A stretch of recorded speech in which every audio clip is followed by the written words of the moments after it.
The NATO alliance and the United States asked the Chinese Royal Red Dragon family collateral to rebuild the torn world. So the Chinese Royal Red Dragon family agreed to lend their gold to the central bankers for a maximum 50-year period, ending in 1996, plus a 5-year transition or grace period, making the backwall return date September 11, 2001. So the global central banking system was born, allowing all good-standing sovereign nations to borrow redevelopment capital and or leverage through trade in order to rebuild their war-torn countries post.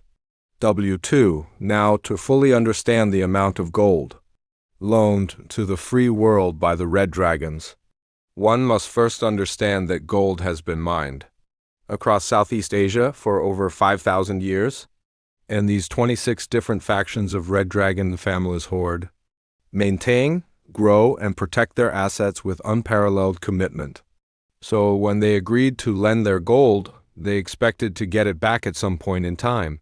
So the central bankers began leveraging the vaulted gold assets as early as in 1946 and began reconstruction societies worldwide. This was the golden era for America, late 1940s.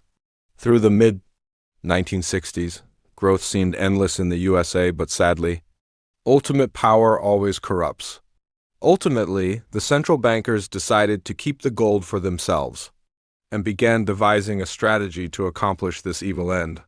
So they manufactured the wars in Korea, Vietnam, Iran, Israel, Palestine, Lebanon, Bosnia, Kuwait, and Iraq.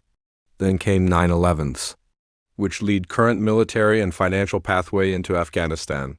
Iraq again, Egypt, Syria, Israel, Palestine again, Libya, and finally Ukraine. All of these wars were in directly response to giving the Red Dragons back their collateralizing assets to a rapidly defaulting central banking system.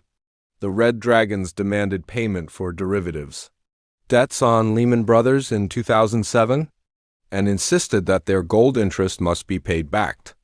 When Lehman could not pay off the debt call, they declared a global financial emergency, borrowing $700 billion from its citizens, TARP, in order to maintain repayment schedules negotiated by Federal Reserve Bank as of March 1, 2015.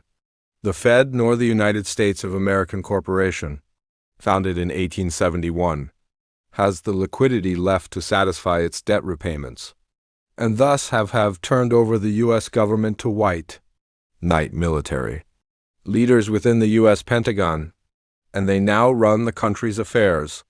This transition has quietly been rolling out going back to fourth quarter 2012, so if you hear the term global currency reset or revaluation of currencies in the future, simply understand the world is resetting back to an economic balance between sovereign nations, whereby each nation agrees to revalue their currency in harmony with a pre-agreed common gold standard of value to both measure and trade wealth.